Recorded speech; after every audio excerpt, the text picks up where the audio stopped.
Ada seorang anak bernama John yang sedang mengikuti pelajaran di kelas dan guru matematika sedang menerangkan sebuah rumus baru pada saat itu. Guru tersebut menuliskan rumus aljabar seperti X pangkat 2 ditambah 5 ditambah 10 dikali 5 sama dengan 0. Tapi John tidak memperhatikannya. John sudah terlalu lelah karena saat itu sudah jam 12 siang dan dia sudah sangat-sangat lelah belajar dari pagi. Dia hanya termenung dan sekali melihat ke jendela. Kira-kira kenapa dia tidak bisa fokus dan bahkan dia tidak tahu apa yang sedang gurunya tuliskan di papan tulis. Dia tidak bisa memahaminya secara langsung. Kira-kira apa yang terjadi pada John?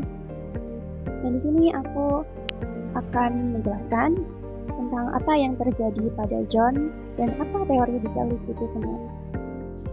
Pada tahun 1980-an, terdapat seorang bernama John Swaller yang berasal dari Australia. Dia adalah seorang psikolog dan juga peneliti asal Australia yang mencetuskan cognitive load theory atau bisa disebut dengan teori beban kognitif.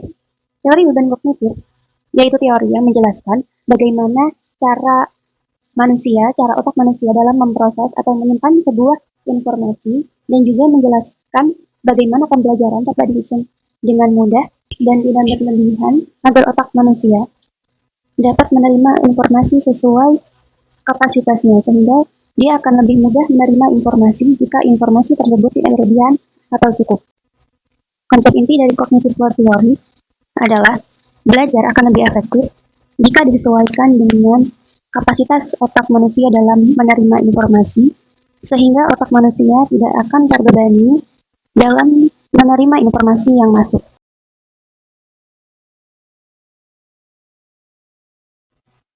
Contoh penerapan nyata cognitive load theory adalah seperti berikut, yaitu guru menuliskan soalnya terlebih dahulu, lalu dijelaskan dengan langkah-langkah yang mendetail seperti ini. Baru nanti akan keluar hasil akhirnya.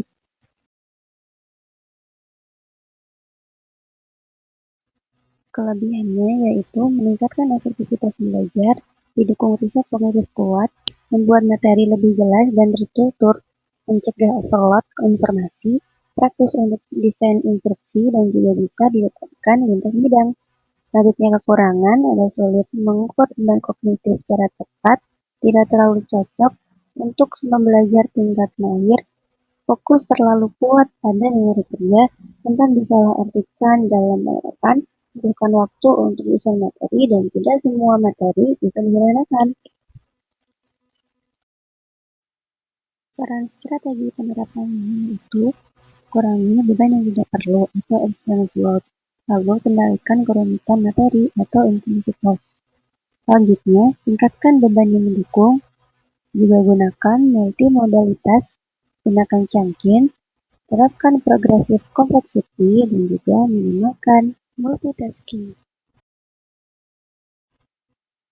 Setelah aku pelajari, ternyata cognitive load theory ini sangat-sangat cocok diterapkan dalam mata pelajaran matematika, karena matematika merupakan rumus-rumus yang perlu dijabarkan secara terperinci, agar para siswa dapat memahami cara menyelesaikan sebuah rumus dengan benar-benar secara bertahap.